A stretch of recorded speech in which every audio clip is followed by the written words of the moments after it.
unena nyina niko abakecuru baba bavuga. Gukira mu rwego unena mama wawe.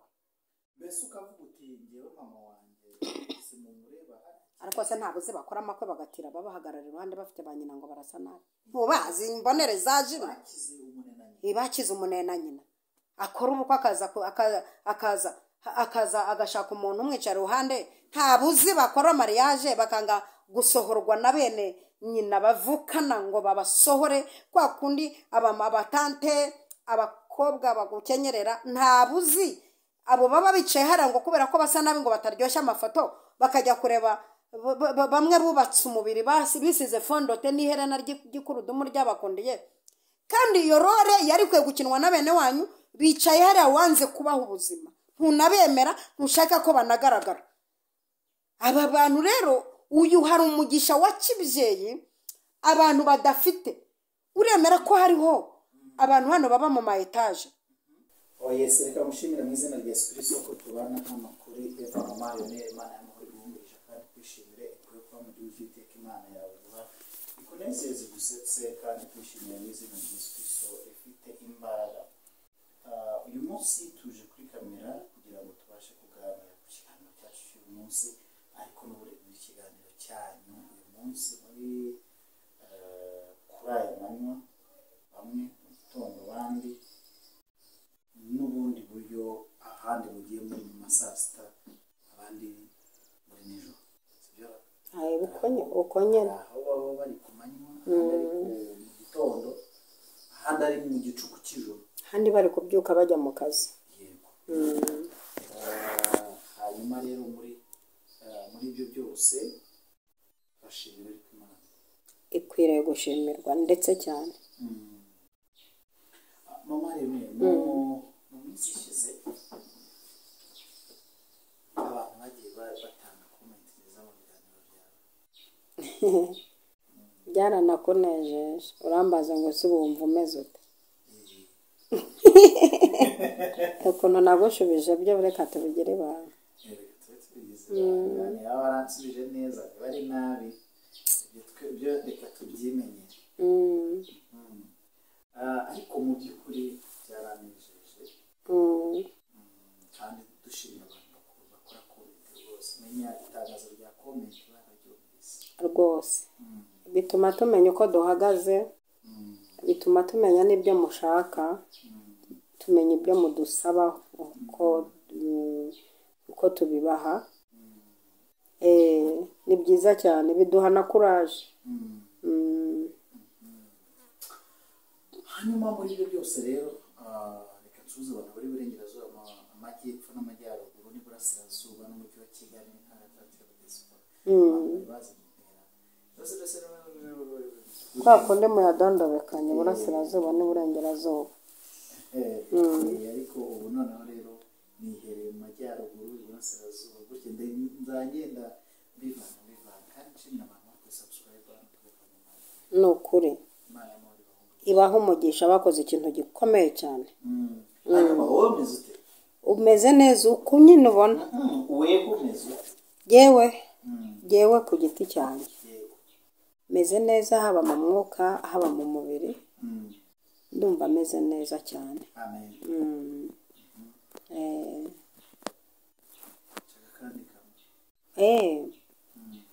Kandi mu mutima wanjye haracyarimo inzira z'igisiyoni. Hanyuma rero uyu munsi njya gusaba gusenga Imana tugitangira muri iyi minsi nari haraje akantu ko gutangira turasenga Imana gusa gusenga Imana dusoje byose ni umwuka wera uba wabiyoboye.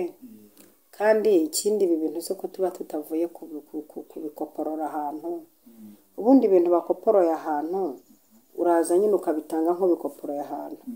Ibintu by'umwuka rero ntabwo wirirwa rwose ukora ibintu by'inifomu. Umwuka ntabwo agira ibintu by'inifomu agira udushya.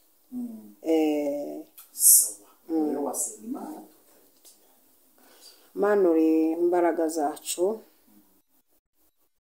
umutima wanjye uguwe neza kukugira iyo ntakugira mba narapfuye.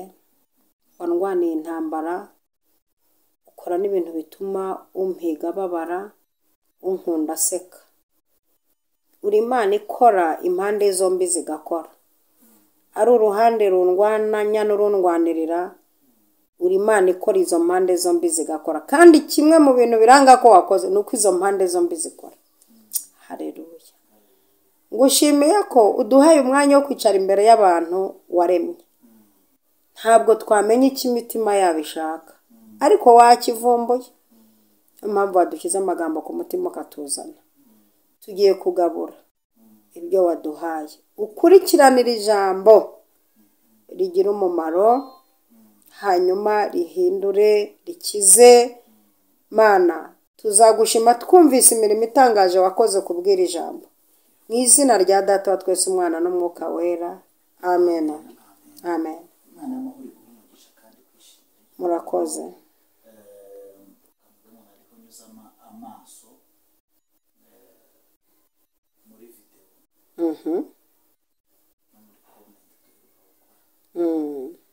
twagarukiye nshaka yuko muri minsi turi kuri channel Eva Mama Lionel, turi mu masengesho yitwa kubaka.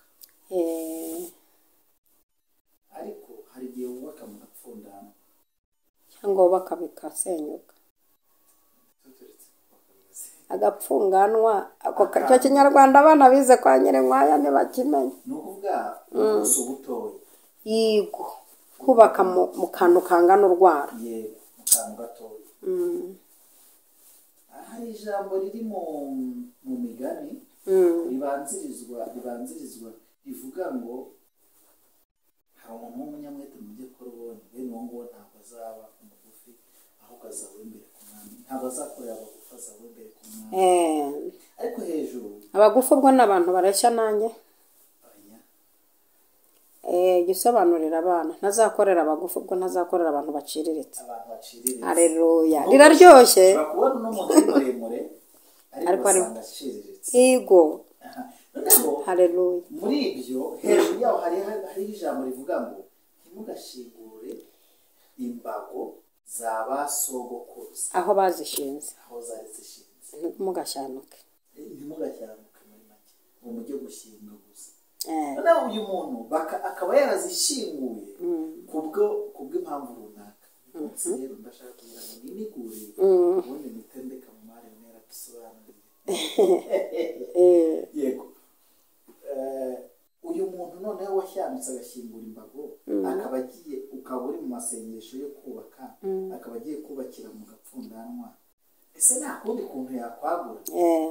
Ndagira ngo uvuge ikintu utukorere mu nganzo y'uburyo ki umuntu yakwaguka. Ese ko yashinze imbago mu gapfundanwa akaba abona nyine nta buryo buhari bwo kwagura imbago, hari n'uwahawe agafunganwa yakwaguka atuye. Mama Lionel, tuzamure iki kiganiro kigeze ahantu abantu bava mu rwego rwo gukorera abantu bagufi bakaguka. Aleluya. Bakaguka.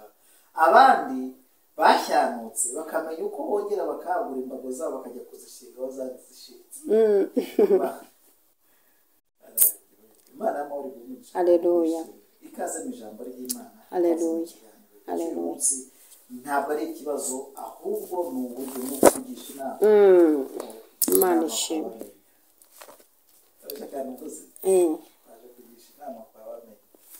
Nta kibazo. Ahubwo bajye bagutuma. Bajye bagutuma ibyo mbaza muri commentaire. Muri amaturo se. Kwamenya ntabwo bajye inkoni se.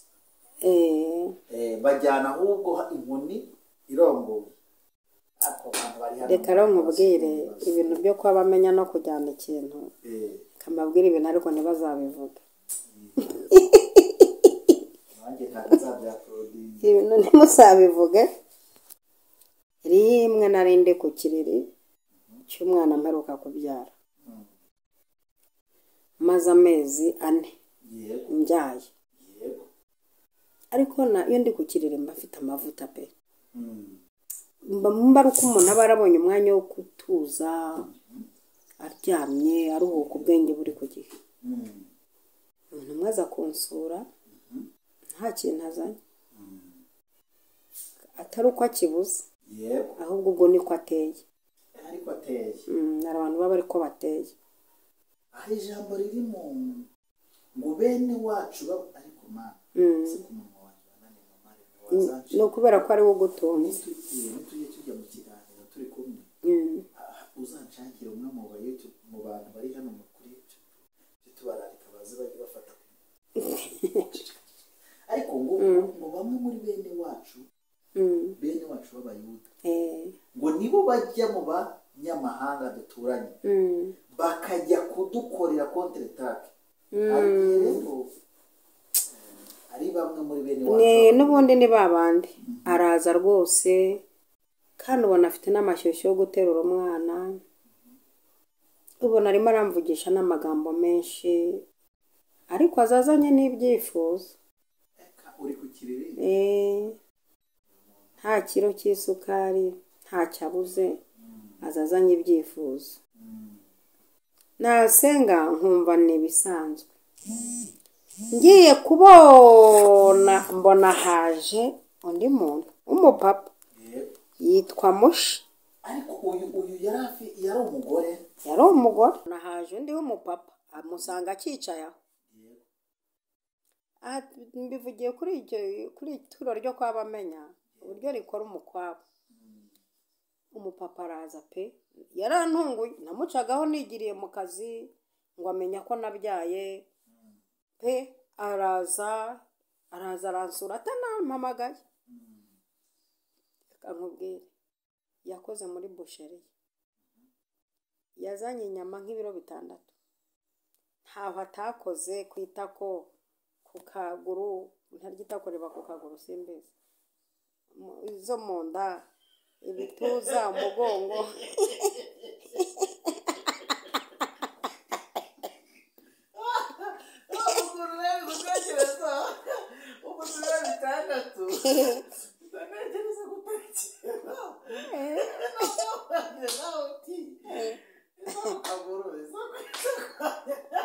itako riba ku kaguru simbizi abantu badukurikiye banyibutse nimba itako riba ku kaguru ntabyo nzi ngiye kubona mbona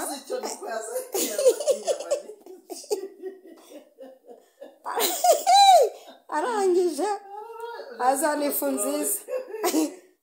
ifu nziza ihumura mbona azanye imbuto z'ubwoko bwose nkajya mbona amatunda n'ibinyomoro biriberanga ngiye kubona mbona akamverope k'amafaranga kari kwihirika ibintu byose ari gupangurura ndundi ruhande atikanga ngo ni mu cyumba umubyeyi yabyariyemo ayi mubyeyi aruhukiyemo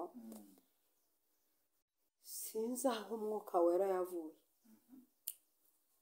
mbese nawe yamanutse nk'umurabyo uko ibyo bintu byantunguye niko umwuka wera yantunguye nuzuye umwuka wera ubuhanuzi buramanuka kandi ngo ibyo nibyo yari akeneye nawe nahanuye nk'isaha yose bwanze gucika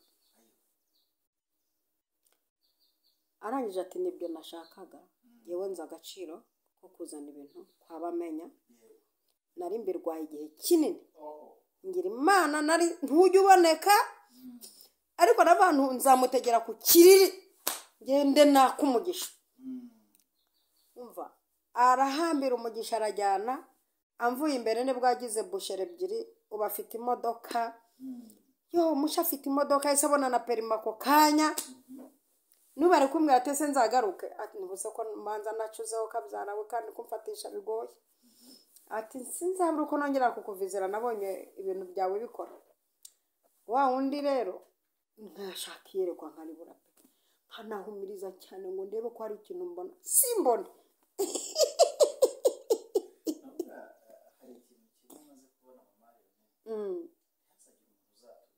impano z'Imana zikenera umunezero w'umutima wacu namaze kubona uno muntu uduhanurira yaburaye ahanura nabi muri 99 y'ubuhanuzi haba harimo amakuba ariko ibindi mbonye umugore wawe abyimbye akaguru, mbonye urura rw'ibumoso rurimo igikoko cy'umukara, mbonye ijisho ry'ibumoso rigiye guturika, mbonye amaso ahindukira areba inyuma mu irugo, mbonye mbese umugore wawe afashwe n'indwara ariko abaganga barayinaniwe, kandi mbonye imodoka iguca ku birenge mbona irabisigaranye n'ubyo babona.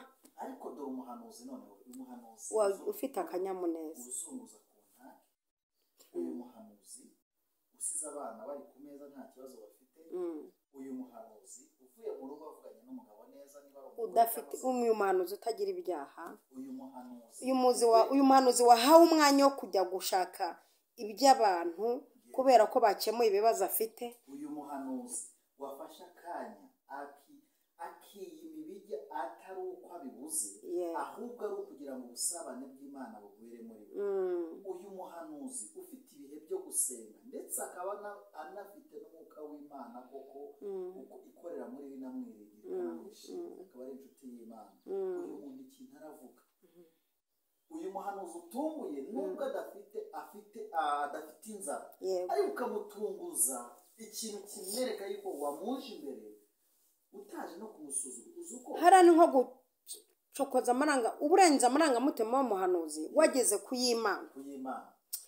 Donc ubucatse hamwe Imana yavuze, Imana aravuze ngo abantu badukurikira, ariko ntabwo ndi gusaba n'ubundi muntu ntabasabye, ni ijambo pardon.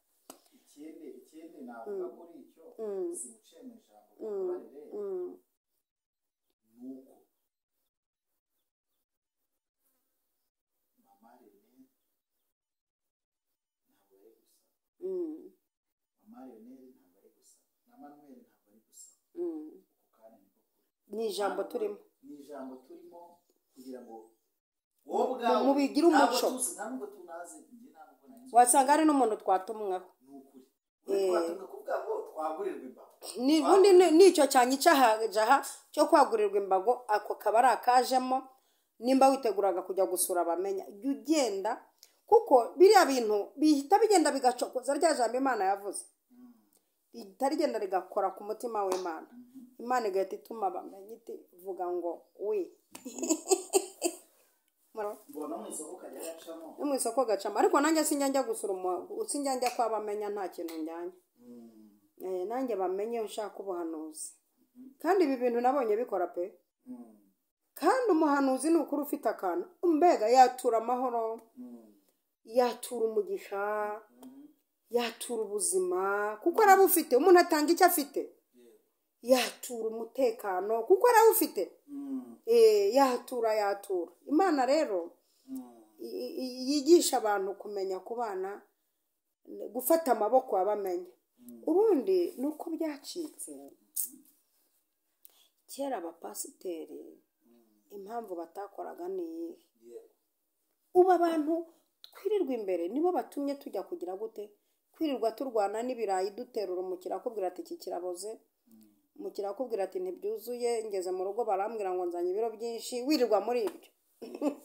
Ubundi aba batambyi batungwaga n'abo bayoboye, hanyuma mukagenda mukabatura, barangiza bakabasabira umugisha, ariko ukaza none ubu nta n'umugisha w'abatambyi mukibona, murabakura he? ariko kino mama Rene n'abatambyi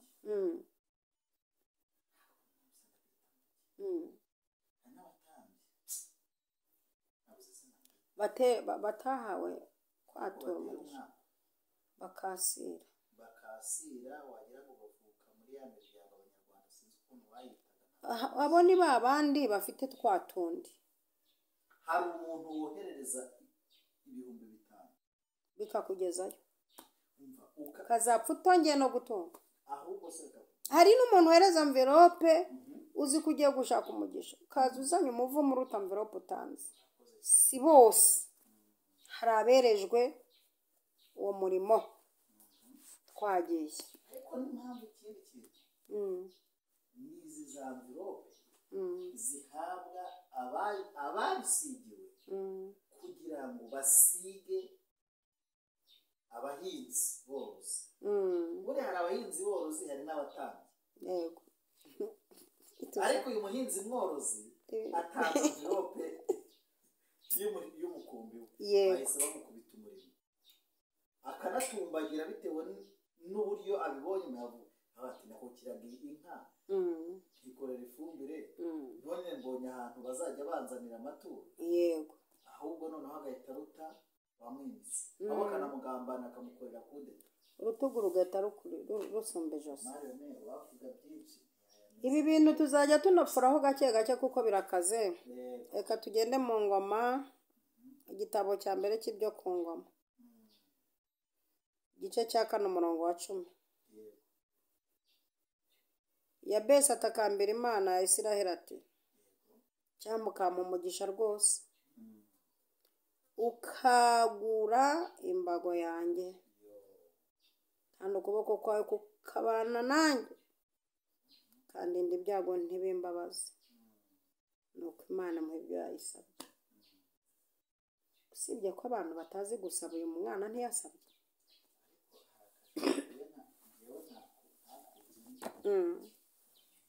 Akahe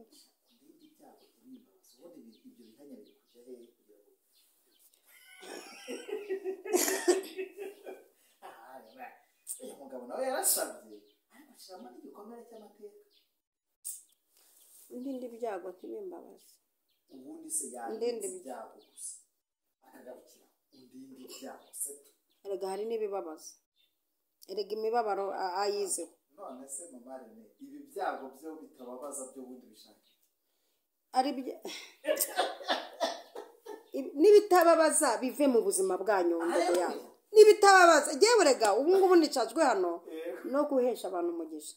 Ndi mu kwezi ko kubaka. Ariko se ku kwezi kwa 3 aba hano kuri va mama Rene murabizi ko turi mu masengesho yo kubaka. Ntegurira isomo mu buryo bwo guhanura no kwatura ibintu biremereye ku ntama zanjye. Reka nabyo mbivuga. Burya nubana n'abantu bangana gutya ako ntubatureho umugisha ubu uri umugome. Ubu uri umugome.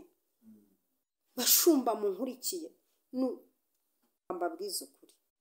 Nimba uyoboye abantu ntugire igihe cyo kubasabira umugisha. Urindire ngo uzawusaba ariko ku cyumweru bazanye amaturo. Utagira igihe cyo gufata abantu bawe ngo basabire umugisha ubatureho umugisha. Ubu uri umugome. Umeze nk'umuntu ushaka kuzasarura aho utabibye. Gira igihe ufata abantu Imana yaguhaye mu rwego rwabo abanyantege nke n'abanyembaraga. N'umugisha w'abashomeri ubaho nduguyango. Uzi ko n'umugisha w'abashomeri ubaho? Nzaguha umugisha wo mu gihugu bivuze siki? Umushomeri se ntari mu gihugu se umunyagihugu? Nawe hari umugisha agenewe. Nawe abeho. Mu gihe Imana itaramuha aba ariho. Kandi arabeshwaho n'umugisha kuko nta mushahara. Iyo umuntu adafite umushahara arya umugisha. Nibyo. Faya. Udafite umushahara ugurya umugisha. Hanyuma akaba n'abagize amahirwe yo kurya umushahara bakarya n'umugisha. Yesu urumva nimba udafite umushahara uri kurya iki? Ayo niyo amagambo y'ubwenge Imana iba yampaye. Iyo udafite umushahara urya umugisha. Yesu urumva ari iki warya kandi nta kazi ufite. Abandi bari kurya umushahara. Oya udafite umushahara urya nese noneho kudashonje. Ubwo uri kurya iki kandi udakora. Kandi urya mu gitondo saa 6 na nijoro.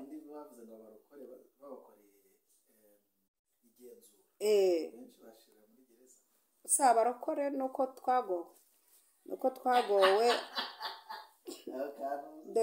oya barokore muntu nuko batwogeraho uburemera. Ubu se nta bapagani badakora kandi bariho neza bafite umugisha. Wenda abapagani hari n'ubundi buryo bagira bwo kwisayidira mu bupagani bwabo. Ariko twebwe iyo utarya umushahara utagira akazi utacuruza kandi ukarya ukambara uburyo umugisha ubutunzwe n'umugisha. Utunzwe n'umugisha. Uyu mugisha ugutunze rero hari aho uva ntabwo upfa kuza. Icyambere ushobora kuba utunzwe n'umugisha umuntu ugusengera kwaturaho. Ushobora kuba utunzwe n'umugisha w'ibyo wigeze gukora kera ugifite akazi. ushobora kuba utunzwe n'umugisha wisabiye Imana uti Imana undinde ibyago ntibimbabaze undinde inzara n'imbabazi. mu by'ukuri ndabona kuko nabuze ibyo kurya ndinde inzara ntimbye. ariko uzi ko ushobora no kutarya ariko ntusonze. iki kintu cyo muracyumva? ushobora kutarya kandi ntusonze kandi ntutibiro uti gute? imfura yanjye nayibyaye nyene ntazi uko abaho umwana igikoma cya sosoma, nkajya nsengera amazi nkategeka mu butwara Imana yampaye. ikintu cyitwa amasengesho yo gutegeka abo tubana hano bayanziho. nkategeka amazi nkuhinduye sosoma, nshyizemo sosoma, nshyizemo ingano, nshyizemo uburo, nshyizemo ifu y'amasaka, nkashyiramo ubwoko bw'amafu, nkahereza umwana amazi. najya gupimisha ku munzani kuri wa munsi tujya gupimisha ibiro, abakajya babwira abadamu bati uyu mubyeyi nabigisha uko ategura igaburo ry'umwana, umwana we yongera ibiro byinshi, yiyongeraga ibiro byinshi cyane. ndinde inzara ntindye. mbega naho yaza kubera ko nabuze ibyo ndya ariko ntindye, ndinde ibyago n'imbabazi. yewe mwana we undinde inzara gusa nawe ibyo kurya byo yewe urumva iri ni jambo nicyo rivuze. ariko yewe ndashaka kurandura ikibazo ku bantu bankurikiye ngihere mu mizi, kuko ndumva nategetswe kwatura umugisha wo kwagurirwa imbaga. turi mu kwezi ko kubaka, ku kwezi kwa gatatu n'ukwezi ko kubaka, kandi tukubaka amateka, tukubaka ibirambye, tukubaka ibintu byivuga tutiriwe tuvuga. bundi hari ibintu ugira ukarinda kwirirwa wivuga. igihe cyo kwivuga imyato ndashaka ko bakivamo. ibyo kwirirwa uvuga ngo areruya ngo nitwarunaka ngo ndumuhanuzi, oya wibivuga ahubwo bigiye kwivuga. nimba uhanura abo wahanuriye bagiye kuza babivuge. wikwirirwa ngo yewe ngo Imana yampakaza, wikwirirwa ubivuga kuko bigiye kwigaragaza. nimba uri umunyamafaranga bagiye kubirebera kuri ubwoko bwa konti ntacyo urambitse ku meza. nimba uri umunyamafaranga bagiye kubirebera ku bwoko bw'inzu umanukamo. uyu munsi kwa mbere uzajya urara hasi, hejuru kwa kabiri ujye muri etaje, kwa gatatu ujye hakurya mu yindi nzu. ni imigisha yivuga. hanyuma rero ariko ndi gufashwa. umva ikintu cya mbere yavuze, yabanje gutakambira Imana. ariko kwezi turimo ko gutakambira Imana ni amasengesho ageze kuri levo ikomeye, kugeza aho utakamba. ni nko guhuruza, ni nko gutaka wongeyeho mba, ni nko gutaka ariko usakuza. gutaka mba, gutaka ariko usakuza. atakambira Uwiteka. haleluya. atangira kumusaba. ndumva ashaka gusabira abantu kwera. atangira kuvuga ngo icyama, ikintu cyitwa kwifuza. icyama ibyo ni nko kwisanzura ko ugiye gusaba, ni nko gusabana icyizere, ikumva uri buhabwe. icyama ukampa umugisha. icyo ni ikintu cya mbere yasabye. icyo kintu cya mbere yasabye. bantu munkurikira, bantu mukiri mu nzu y'Imana, bantu mukiri mu masengesho, bantu muryigaburo, bantu musenga. ikintu cya mbere ni umugisha. ibindi barababeshye. udafite umugisha nizo hareruya z'imirambararo ngo mumvugire ngo Imana ngo akaba akabonye katarimo umugisha ntikaryoha ntikagaragara. ariko si ubundi kaba ari agakimwerekana ngo akarebe hagacya. akaba akabonye katarimo umugisha ntikaryoha ntikarebetse. icyama ukampa umugisha.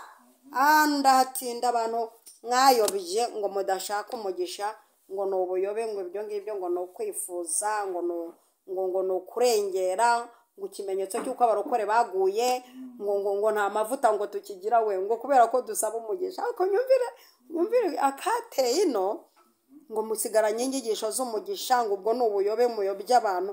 hari abantu bashaka kuzumva impanda ya Kristo barahombanya amatama, mbega batakibona, imigongo yarakonyaguritse kubera kutarya.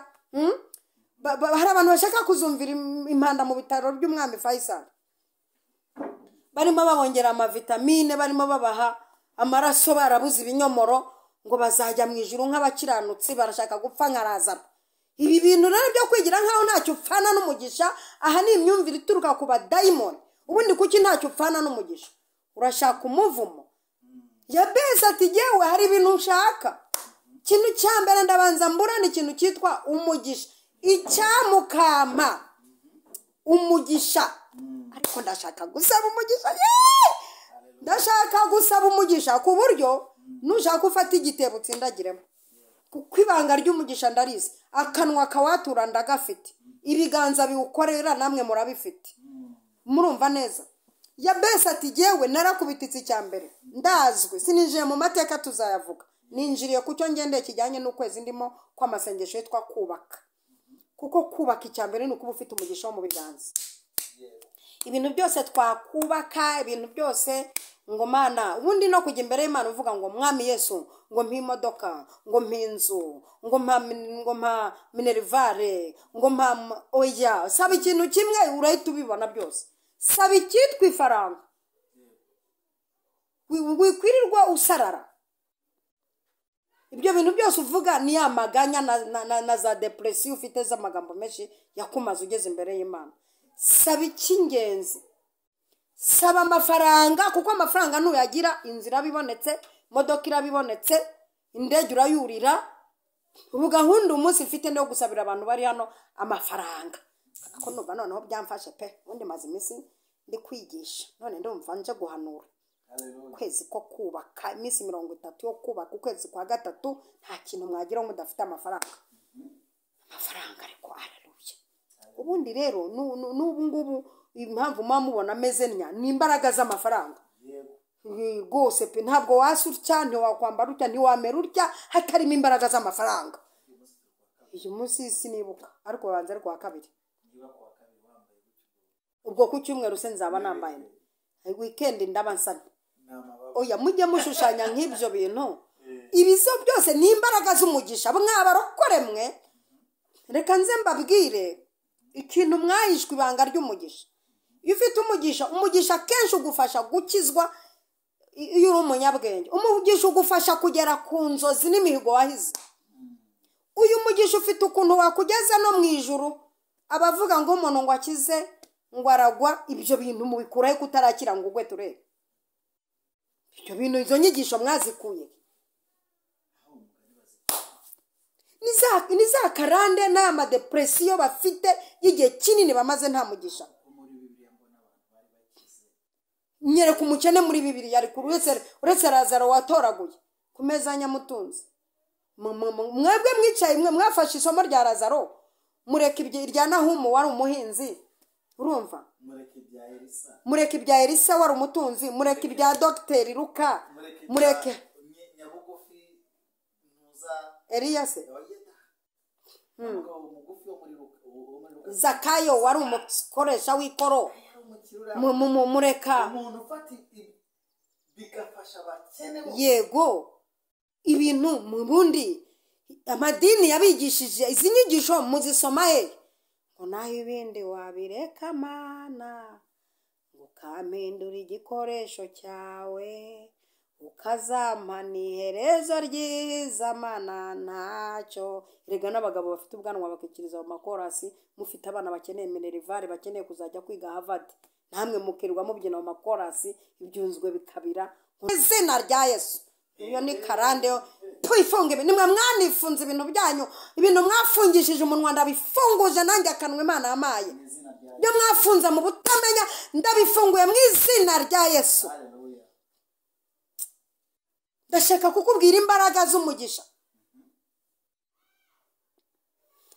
Umugisha ufasha umukirisitu muzima kugera ku nzozi ze zo gukorera Imana atavunitse.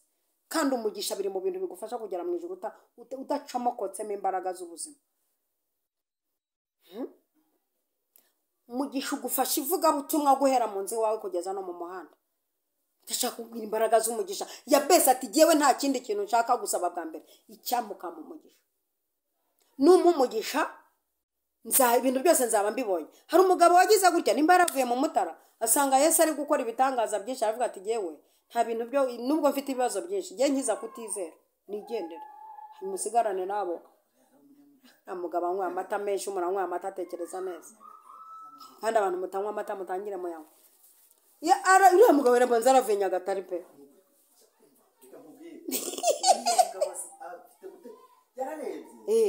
nawe ibaza aho Yesu abwira abagabo maranye nabo hafi imyaka 2 akababwira tumba mugiza ukwizera kungana n'akabuto ka sinapi nukuvuga ngo kwizera kungana harya nakweretse utubuto twa sinapi uzatwereka aba bantu ndatugira ahubwo bajye kureba uburo nabwo mbona ari sinapi n'uburo bire hafi biregeranye ko ari abagabo nabo Yesu mugize kwizera kungana n'akari akabuto ntabwira amusozi no we araza yivire mu mutara n'imbona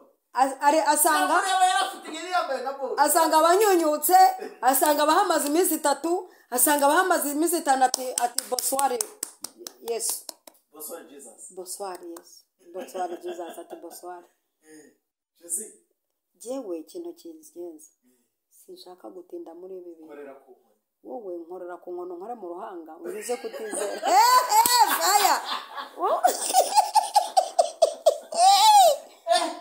nkora mu ruhanga nkorera ku nkoni ngenda bibiri unkorereho unkize indwara yananiye kuko aba bantu bakuri ruhande barabisha bo barimo barashaka kuba konsirita ariko ntibashaka kubavura yewe nkiza kutizera ibintu byose nshaka nzajya mbibona bitangoye ninkiri iki cyorezo iki kiza ukankiza kutizera nkagenda ntabwo nzongera kuza kuvunikira ahangaha ngo mwami ngo mpibe kwizera kuzabintungisha uriya mugabo yubaho none imbaraga z'umugisha ya besi yasabye cyo kintu cya mbere atunguke ati yewe banza umpangire ikintu cyitwa umugisha ibindi ndabivuga nyuma ariko banza umbwire nimba ibiganza byanjye ubihaye umugisha kandi umuntu wese uri hano ntiyakira umugisha ndavuga ngo uze kumfasha umbwire ese ubundi ikintu bajya bita umugisha yego ubundi ukubiyemo kuko uyu mugabo yasabye ibintu bitatu yego yasabye umugisha yagurirwa imbago ariko asaba nabi asaba ikintu nabonye ngo ndinde ibyago ntibimbabaze yasabye nabi ahubwo rero yewe ndashaka ariko Imana n'indindi ibindi nontabara uzantabara ntabara aha ndaje nicyo cyanye caja ibice bigize umugisha aba bantu badukurikiye bagiye kwakira ubundi nibiye mu marene ubundi reka mbabwire iyo tuvuga n'umugisha usibye ko uyu munsi nategetswe kuza kwatura umugisha sinanategetswe kuza kwigisha umugisha ariko imigisha ijambo rya mbere umugisha urakorerwa mfite icyigisho cya hano kuri no channel sinzi igihe nakivugiye cy'uburyo umugisha ukorerwa umugisha urakorerwa ikindi umugisha ukorerwa mu buryo butatu hari umugisha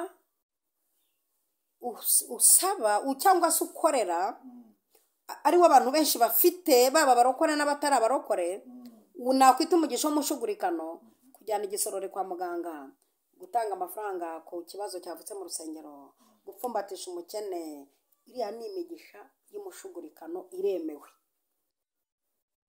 hakaba n'umugisha wa kibyeyi genda hakurya uzane umuhigo uvanye mu byunzwa byawe nkwatureho umugisha ntarapfa hakaba hari abantu hano bapfanya agahiri n'agahinda kutagira umugisha wa kibyeyi ugasanga uyu muntu aririrwa yambika za korari arubaka amazu y'abapfakazi hirya no hino aragura inifomo za korari aragura amabati y'urusengero ise na nyina baba muri Gobyori bagiye kwicwa no guhingira amafaranga bo ndanabaza ari n'abonzi kandi aba muravumwa hari umugisha wa kibyeyi mwabuze hari umugisha wa kibyeyi si uko muba mumeze uzi kwicara hariya nyoko ari hariya arimo aca inshuro bamubwira ati ariko uyu mwana we ntabe i Kigali nawe aho yicaye yewe mwana wanjye yakize umunena nyina umunena nyina niko abakecuru baba bavuga gukira mu rwego unena mama wawe mbese ukavuga uti ngewe mama wanjye simumureba ariko se ntabuze bakora amakwe bagatira babahagarara iruhande bafite ba nyina ngo barasa nabi ntubazi imbonere zaje bakize umunena nyina akora ubukwe akaza akaza agashaka umuntu umwicara iruhande ntabuzi bakora mariage bakanga gusohorwa na bene nyina bavukana ngo babasohore kwa kundi abatante abakobwa bagukenyerera ntabuzi abo baba bicaye hariya ngo kubera ko basa nabi ngo bataryoshya amafoto bakajya kureba bamwe bubatse umubiri bisize fondote n'iherena ry'ikurudumu ryabakundiye kandi iyo role yari kwiye gukinwa na bene wanyu bicaye hariya wanze kubaha ubuzima ntunabemera ntushaka ko banagaragara aba bantu rero uyu hari umugisha wa kibyeyi abantu badafite uremera ko hariho abantu hano baba mu ma etaje nyina bapfa akagira isoni abagiye gushyingura mama bakabura naho bajya kuri toilette bareba ahantu usoye mama wawe n'ahantu uba muri etaje n'amamodoka n'abaguherekeje ubwo rero nawe warangiza ngo Imana yangiriye neza akugiriye neza hari ahantu harimo kode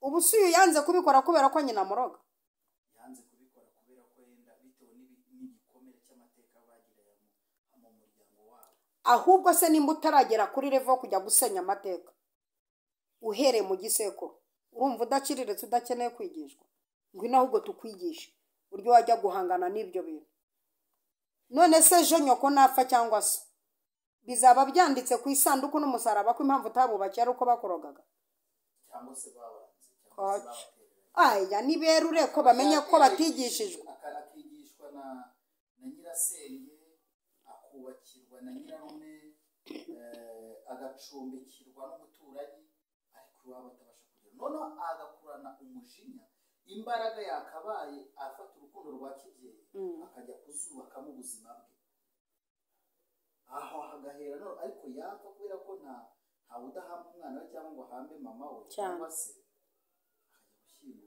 avuga ati cyakoze Imana ishimwe kubera ko kigiye n'ubundi nari mbayeho nk'utari ngize amahirwe rero akaba ariho ararika abantu ibyo yakora byose ntibivanyeho titira afite mu buzima bwawe inda ye wabayemo amezi 9 umugongo we waryamyemo amabere ye wari umenye umwonka mibabaro yagize akarara kanuye ku bwawe icyo ntigikuje w'igihango gikomeye ariko abenshi ntibabikora kubera ko wabafitanye bifu n'ababyeyi kandi ikindi imbaraga z'amafaranga ndazizi n'umuntu ari impyisi kamukubita amafaranga y'intama amafaranga ashobora guhindura umuntu intama byari umuntu wanyangaga atanamvugisha mwigira amayeri iyo ngiye niwe muntu wa mbere iyo ngiye gusura famille niwe muntu wa mbere njya gusuhuza kandi nkamupfumbatisha kandi nkavunjisha iz'igihumbi kugira ngo zibe nyinshi nkamvuga nini note 2 za 5 arabona ari duke ndavunjishamo iz'igihumbi n'izasengiza ku buryo nyori kamata ubuse sinamuhinduye intama yari impyisi namvuza ariko yakorya niyo mpamaga bambwira mwana wa tikarame imigisha yose akayatura ndumva habura nk'itatu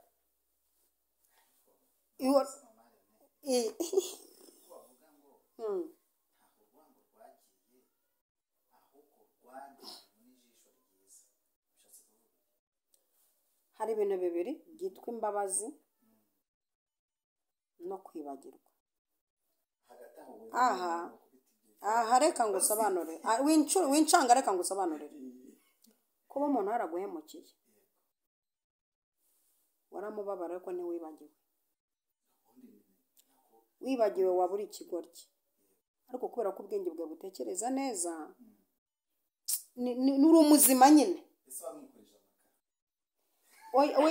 atandukanye icyo imbabazi umuhaye uramubabariye pe rwose pe ariko nimuhura urabyibuka ariko nta kibi wakora kubera imbabazi hirya y'imbabazi ntacyo ukora ariko ntibikuyeho kuzibagirwa ko kiriya kintu cyakoze akaba ari niyo mpamvu yakoze n'ikindi uvuga uti sinzatuma akora icya gatatu nzamugendera kure nziga kubana n'umuntu wagiye kumanika hahandi wagiye kwimanura ugafata abana ukabarihira nkabakoreshereza n'iburere ukabakoreshereza n'ubukwe. ukabakoreshereza n'ubukwe. ubu aje hano oya agiye ku nshuti yawe oya yongeye agakora ikindi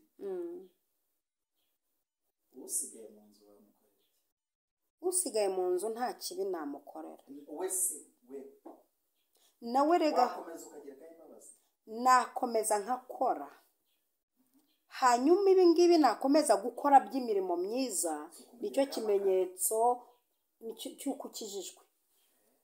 Ni ikimenyetso cy'imbabazi ni uko ukomeza gukora imirimo hirya y'icyaha. Ikimenyetso cy'imbabazi ni uko ukomeza gukora imirimo. Umugisha rero wo mu bwoko bwa gatatu ntabwo genda nibagirwa rega nasa nabwo ibintu njya bituma najya mu bwenge butava ku gihe. Oya gereka ngewe ndi tayari mu mutwe. Genda tayari mu mutwe mfite ibintu bitatu njya bituma servo bwonko bwanjye itava ku gihe. Ntabwo ro mwancanga ngo nuko muri abanyamakuru ngo bincange. Uyu mugisha mu bwoko bwa gatatu ubwo nagenda ntawuvuze. Uyu ni umugisha uva ku batambyi umwe twakomayeho kare. Uyu mugisha wagitambye rero nimba ufite pasiteri ukuyobora wagushingiye uguhigaburo uzapfa akanaguhamba ukaba uzapfuye umupasiteri akaguhamba yego ukaba utarafata envelope ngo usange umushumba wawe muri biro umuhereza umubwira uti nyaturaho umugisha wa gishumba. Urumva ni ubutatu bw'umugisha, umugisha wa kibyeyi, umugisha wa gishumba n'umugisha w'umushugurikana. Ubu butatu bw'imigisha ukaba wirirwa ufite Bibiliya wirirwa uzunguruka insengero udafite ubu butatu bw'umugisha. Niyo mpamvu ubona mukora mukagira ibyunzwe ibintu bye bikaba byaraheze muri toronkome karagaciyemo. Yabese ati nicyo nshaka cya mbere nsaba bwa mbere nuko umugisha ndasabira umugisha umuntu wese uteranye umuntu wese uri kumva iki kiganiro musabiye umugisha. Umugisha ubyara imigisha. Ushobora kugira umugisha ukajya gushaka indi migisha ariho rya jambo rivuga ngo ufite azongererwa. Icya kabiri yasabye nihuta ukagura imbago zanjye. Iri jambo riragwa muri uku kwezi turimo kukubaka ku bantu bakurikiye iki kiganiro. Hano haba amasengesho buri kwezi tugira amasengesho umwuka akatuganiriza akatubwira ngo ku kwezi muzasenga mutya.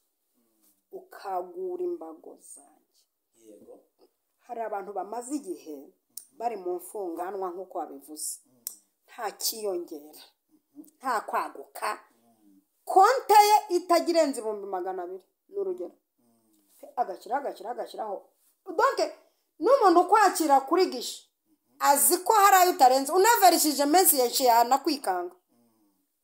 Urumva imbago zarisudiye aho ziri zarisudiye wagira ngo bashyizeho beto. Nuvuga ngo bashyizeho beto ngo ntukarenza ya ntukarenza ibi. Donc akamodoka ufite ugatunze imyaka nk'irindwi ni teremoka dukaze nimero z'abakanishi ufite muri telefone ntiwabara. Buri ntara ugiramo umukanishi kugira ngo nipfa wagiye mu ntara y'amajyepfo ufite umukanishi w'amajyepfo w'amajyaruguru w'iburasirazuba iburengerazuba abo bibitseho kugira ngo aho igupfiraho uko bahondahonde. Aho ni uburyo bwo kutagurirwa imbago. Hari umuntu uba ufite iduka yego ntajya arenza utwo pe uguye mu madevize uguye mu gashoro kangana gutyo ntujya urenzaho. Ndumva nshaka kuvuga ku kintu cyitwa kwagurirwa imbago. Hari abantu bamaze igihe mu buzima bwo kumva niyo udafite inzu ukodesha si byiza ko umara imyaka 10 mu nzu y'ibyumba 2 na salo. Ushobora kwimuka ukajya mu bukode ariko burenze ubwo kwaguka cyo bita kwagurirwa. Kwaguka abana bavukiye hano hirya iki kinyarwanda reka tugisobanure. Kwagurirwa imbago ni ukwaguka buri munsi kihiyongeraho ikintu hiyongera ukagurirwa. Umva ko Yabesi yasabye nkagurirwa kwaguka hakaba hanini ukava mu kantu kangana urwara ukava mu matanwe ukava muri botike ukajya mu iduka ukava mu iduka ukajya kurangura mu bihugu byo hanze. Nibyo bita kwagurirwa imbago. ukava ku manota 50 ukagera kuri 90 uri umunyeshuri, kwagurirwa imbago, aguka ubucuruzi bukaguka, kwagurirwa imbago mu rugo rwawe. Umuntu yahagera uko wagusize ejo ntabwo ari uko wagusanga. Uzi kwicara mu ntebe imyaka 8 ugasanga haraho umuntu ubyibushye aticara yahicara aroboka. Byo ni ikigingira nta kwagurirwa imbago kurimo. Uzi kuryama ku buriri wakoraho mariage ukaba utangiye kugira abuzukuru ukiryamye ku gitanda wakoraho mariage. Sibwo matera imeze. N'abahanga ko bavuga ko matera igira imyaka runaka bayiryama bakajyana muri poberi. Kuko iyo mukomeje kuziryamaho nge mbigisha n'akantu k'ubwenge. Iyo mukomeje kuryama kuri matera zimaze igihe kirekire ni kwa kundi murwara imyanya, imyuka, indwara zo mu ruhumekero. Zitera imyuka mu ruhumekero. Ubu mugeze ntago bayimesa matera muri darakire. Ubu mugiye kuvuga ngo maze gukira ndiyemera. Maze gukira nyine. Ese ngire nibyo nabyo nzabizira. Gukira se bivuze ko tutavugisha ukuri. Nk'ubu tuzajya tunyuzamo tubigisha. Mama Lionel, ntago muri darakire n'amatera bazimesa. Ariko se nta muntu yatutse undi ngo urakamesa ngo byose ibyo ko kumesa ngo byari ibindi ugiye kumesa matera uko no kwaguka. Uko si ukwaguka. Kandi ndashaka kwatura umugisha wo kwaguka. Turi mu mavuta yo kwaguka. Kwaguka si ukumesa matera, kwaguka si ugufata umuntu mu gakinjiro ngo aza gusigira igitanda irange cyatangiye kuza imeri. Cyana sohora. Kwaguka bivuze kuva mu bwiza ujya mu bundi, kuva kuri revo ujya ku yindi. Kandi igihe mbona niyo nigishije kumugisha ari naho abantu bababara. Banza zajya ngumya nkabakubitira muri mubonye ishyano muzarimbuka. Harabarwa abanyabya banze kubireka dore hazaba umunsi twika nk'itandura bibona n'inkozi zibahinduka ibishinga. Iyo tugeze kumugisha abarokore bamaze imyaka myinshi mu idini barakubiswe bavuga ko turengereye. Ariko reka nkubwire icyo bita kwaguka. Kwaguka, amahame yo kwaguka ni uguhora ibintu bihinduka, kandi bihinduka biba byiza. Nyaguriye imbago. Haleluya. Haleluya. Nubu aya iyo ubona muve mu byambere, muve mu bizambere, mwaguke icyama ukanyagurira n'imbago witeka. Umva ya bese sha, umva umwana w'umuhungu uzi gusenga mu rwego yivura trauma. Isengesho ririmo no kwikorera kasolingi, isengesho ririmo gutebutsa, isengesho ririmo gusaba yisengeye nta ntwererano. Ukanyagurira imbago. Abantu bamenyereye mu tuntu duke, abantu bamenyereye mu tuntu duciriritse, abantu bamenyereye mu bintu bishaje. Ukanyagurira imbago, kanyagurira imbago.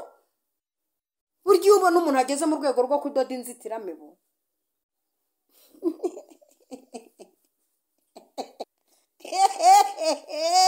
Ni nko kudoda bogisi. Genda avuga kwagura imbago ugeze mu rwego ujya kudodesha umwenda w'imbere ubyuka udoda bwa butindi bwaho tuvuka. Suko si ukwaguka.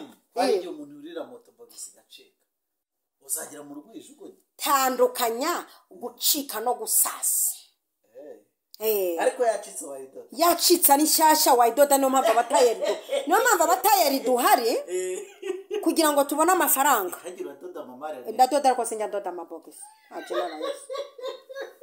Ntabwo njya ndoda bene ibyo, ntabwo bamenya n'ibyo baba baje kwikurira mu muntu.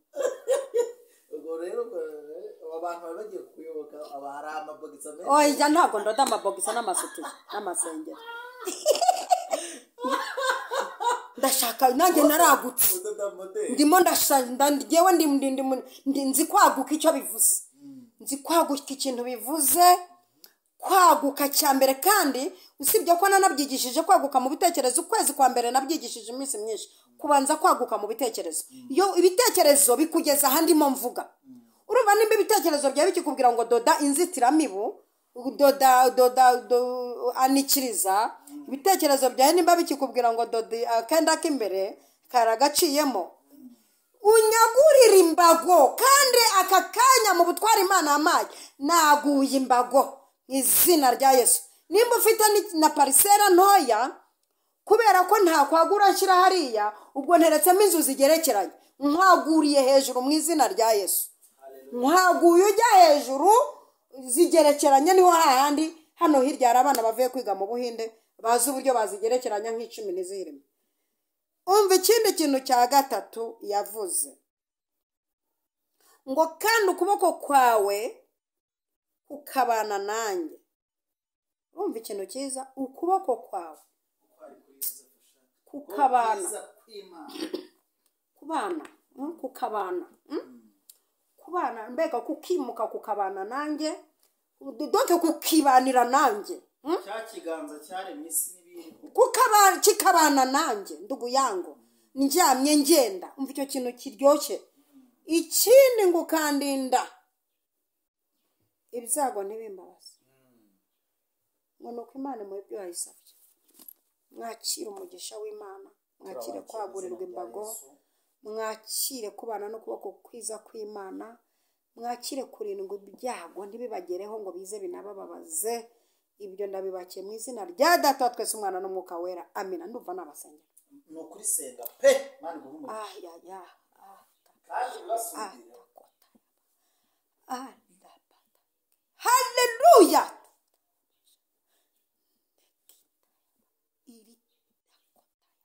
Sabye umugisha ku muntu wese wakurikiye iki kiganiro. Murindi ibyago ntibimugereho, ntibize kumubabaza. Ndabiyobeje mu izina rya Yesu.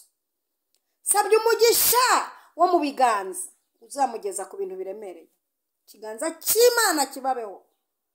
Kandi ndagushimiye ko ibi bintu byose mu butatu bwera Imana Data, Imana Umwuka Wera ubirekuriye ubu bwoko mu izina rya Yesu, amina. Ubuntu bw'Umwami wacu Yesu Kristo, urukundo rw'Imana no gufashwa n'Umwuka Wera bibane natwe twese ibihe bidashira, amen, amen.